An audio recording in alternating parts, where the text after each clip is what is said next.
yaitu setiap kata harus dibaca dengan jelas. Contohnya, sekolahku bersih dan nyaman. Jadi tidak boleh terburu-buru ya Bu? Iya, benar. Baiklah, intonasi yang tepat yaitu intonasi adalah naik turunnya nada suara. Seperti kamu sudah makan. Nada itu seperti nada bertanya.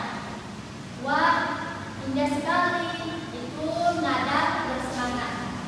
Kalau semua dibaca kata, jadi kurang menarik ya Bu? Betul sekali. Yang ketiga, jeda sesuai tanda baca. Saat membaca, kita harus memperhatikan tanda bacanya, tanda koma, tanda titik, dan tanda tanya.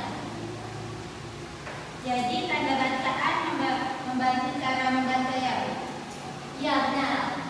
Dan yang keempat, ekspresi. Ekspresi wajah dan suara harus sesuai isi bacaan. Seperti kalau cerita sedih suaranya lembut, kalau cerita gembira suaranya semangat. Dan yang kelima, volume suara. Suara jangan terlalu kecil dan jangan terlalu keras. Harus pas supaya terdengar jelas ya Bu? Iya, benar. Paham? Ada yang nggak paham? Paham Bu? Baik, baiklah, langkah-langkah membaca nyaring.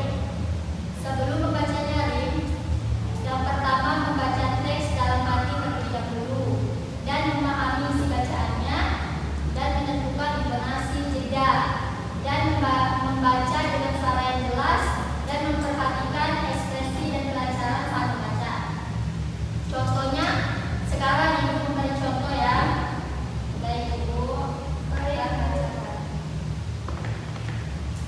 Pagi ini cuaca sangat cerah.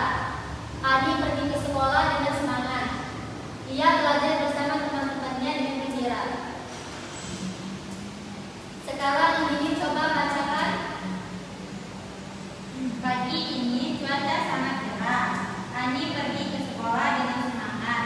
Ia belajar bersama teman-temannya dengan gembira. Bagus sekali. Sekarang kita coba gunakan ekspresi wajah yang bersemangat. Pagi ini cuaca sangat cerah. Adi pergi ke sekolah dengan semangat.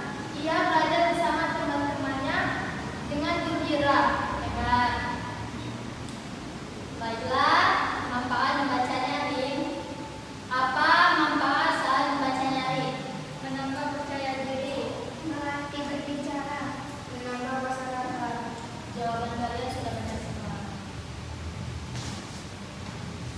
Kesalahan saat membaca nyaring yaitu membacanya terlalu cepat, suara terlalu kecil,